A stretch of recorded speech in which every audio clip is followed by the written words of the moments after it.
Hey, I'm back at the blogging stuff outside today. It's a bit gloomy, but it's nice out. The weather is perfectly fine, just a little bit cloudy. Weather is great. And out to meet me today is going to be Bryan Cush, or Cush, hopefully I'm pronouncing that right. He's the co-founder of a company called Tidal Health Group. And because of his health experience, we're going to be talking a lot about YMYL, Your Money, Your Life, and EAT, and how that may impact Google search and so forth. So I'm looking forward to chatting with him. He should be here any minute, and hope you enjoy it. Thanks for listening. Make sure you subscribe, tell your friends, like it, and comment below. Bye-bye. Thank you, Bryan, for coming out here. I appreciate it. This is a pretty strong foundation, so we don't fall through any loop of ground or something like that. You made a comment like we're doing the first time ever doing an interview in a parking lot, but behind us is the Palisades. You got here on the Palisades? Yeah, I took the Palisades from Manhattan. So if you could look through there's lots of cars going back and forth. Really exciting stuff for vlog material. Anyway, thank you so much for coming. Can you please tell people in this camera who you are and what you do? Yeah, my name is Bryan Cush. I'm the co-founder of Tidal Health Group. We're a digital marketing company that focuses just in the healthcare industry, and we've been around for the last 10 years based out of New York.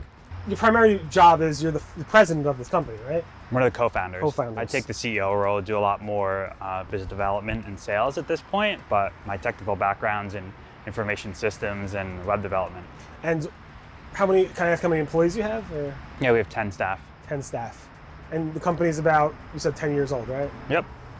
Cool. And what's the specialty? Like, so you do marketing for health services, or you may have said this before and I just blanked out. Health services. So our end clients are private practice doctors. Right. So kind of multi-location, multi-specialty. Really, we pride ourselves in separating doctors from the crowd, where we work with specialists. So they might be board certified as like an otolaryngologist, but they're really 2 or 3 levels down and niche into a particular condition or disease state, and we separate them from the crowd. Interesting.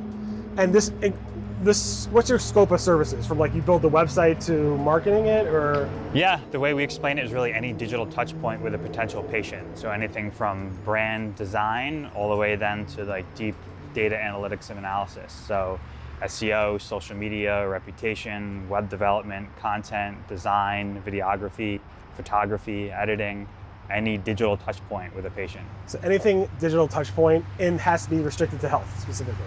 Yes, we're 100% What's the health. spectrum of health that you've worked with? If you could explain that. Like, obviously physicians in their offices, but anything like kind of fall off of that? Yeah, the 2 categories I fall into is patient acquisition and authority building. So patient acquisition, I think, kind of speaks for itself. If there's a brand that's trying to attract a particular demographic of patient, authority building is a little more broad, where we've worked with pharma, we've worked with hospitals, we've worked with med device, of anyone that's trying to disseminate medical information in an authoritative way. Okay, so you work with both. I got it. That's pretty interesting. It probably gives you a nice scope of, I wonder how they're different. Like, how is it different, like working for a physician's office versus working for like, WebMD is not necessarily your client, but like a WebMD thing. Yeah, it's totally different, where the physician office is much more ROI focused. We really have to grind down into like true attribution, even revenue generation with them, where on the larger scale, when we do consulting into like hospitals, they're more on like an impression and brand result, where we're not there to force and require any like metric of patients generated. So it's all about, like, I guess, like the offices themselves want like to see those leads coming in and appointments being made. Interesting. And the hospitals, you're saying more about branding and like, so you do a lot more content development for, let's say, maybe a hospital versus a physician office? Or the content analysis. So we have a product underneath us called Authority Insight, which is an objective and subjective tool that we use that audits kind of like their technical structure, but then does like a content gap analysis. So we've done work with most of the major hospitals in New York. They have big enough marketing teams that they're not going to outsource all their digital efforts, but there's niche expertise in us that will kind of present and do audits on. So how'd you get into this? What made you start this business? On a personal side, I was working in like Fortune 50 as a like financial tech consultant. So I worked with like Morgan Stanley, UBS, and I hated it. It was this traditional 9-to-5 corporate suit and tie job. I started to teach myself web development and pick up clients on the side. And I negotiated time off instead of raises. So I was working full time 3 days a week at one point. And then really the impetus, I think, that made the dots is my partner and I started to connect medical billing data and using that to craft marketing.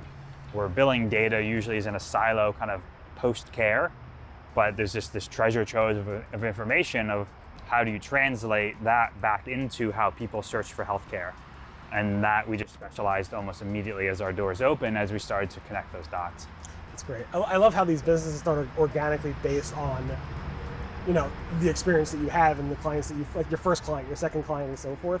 One of my early clients at Rusty Brick is actually probably the reason we're still around today is they were basically a large company that outsourced, the hospitals outsource the ER departments too. They're called, or at least they were acquired numerous times over the past 5 years or so, called the Emergency Medical Associates. And if you go to a hospital, like even like Nyack Hospital, like 20 minutes down the road, that ER is not run by the hospital. It's run by this outsourced, for-profit company, which is interesting. And the amount of data, it was all about making things as efficient as possible for doctors to see as many patients as possible and making the tools for the doctors to make it as fast as possible for them to process this. But the data that came back to them was just so valuable. And they often pitched them like, you should be using this data for content marketing purposes and for your website and to like provide a treasure trove of information for marketing purposes. But they weren't always interested. They were just optimizing like patient touch points and all that other stuff. Operational efficiency. And not bringing that back to how they could use this for marketing purposes. In fact, they didn't want to many times because some of that was like, a little bit scary, like HIPAA information, and they didn't want to disclose too much information because at the same time, health is very sensitive, and how patients deal with doctors deal with patients is also very sensitive. So it was always a challenge with them saying, how can we use this data or maybe these tools and promote ourselves as being really information focused, but yet not providing that information to the public on our website.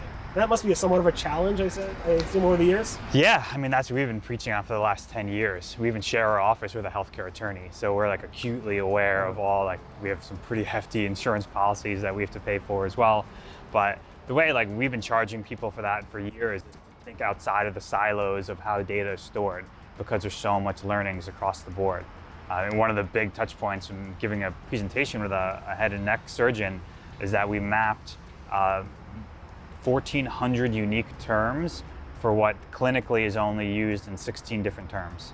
So the simplest way is it's a condition called a septal perforation. When you go into the medical taxonomy of CPT codes, they only use 16 different words to diagnose or indicate what a septal perforation is. But the consumers of healthcare search so differently and use such different language, we mapped 1,400 variants that came to that page and ultimately then booked care.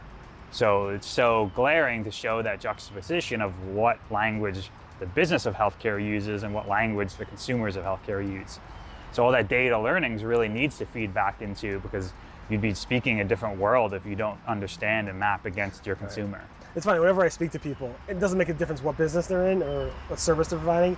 They often talk about what they're offering in such a technical way, and their customers are not looking for it that way. And I'm like, just listen to your customers. What are they saying they want from you, and optimize for that. Don't optimize for the technical term unless you're trying to target the manufacturer or somebody who's building that solution. And it's funny because what Google's first use of MUM, the multivariate, AI-based type of technology, was around figuring out all the different variants of how people are searching for COVID vaccine terms. So from not just Pfizer and Moderna, but also the variations all around that, Sputnik or whatever people are looking for in terms of the Russian version and so forth. And they came up with, I think about 1,400 or so different types of variations for that. Now Google's expanding MUM more. What did you use? Do you use AI for that? Do you use AI to come up with the permutations around various ways that people will search for those six or so different types of medical terms? It's really just a structured taxonomy. So a lot of it's partial machine learning, but it's really just data mapping over time. And we've almost found it agnostic to specialty. Once you understand the variables of the condition or the specialty and what term in front of or behind they add search for that, it's almost agnostic to every specialty. So it's just understanding consumer psychology, and then you can plug in the variables. So we've just kind of been building that layman lexicon and database for 10 years. And it's always iterating is the thing. There's some number I'll probably butcher, but it's something 90% of searches today didn't happen yesterday. So people's concept and understanding of healthcare is always changing. So it's something you just have to be iterative with and constantly stay on top of. So let's get into so you have that, I forgot the term you used. What was the codes? What was the actual? CPT, like the Okay. medical taxonomy, yeah. No, but what was the actual specific example you gave? Oh, septal perforation. Okay, I don't know what that is. It's a hole in your septum. Okay, sounded something like that. Okay. So people would search hole in septum? No, they would search I have a pain here, right? Yeah, it could be hole in nose, or whistling in my nose, or we have an entire word cloud that kind of pulled out those 1,400 terms that were showing just the strong visual difference of how healthcare uses it and then how the consumer uses it.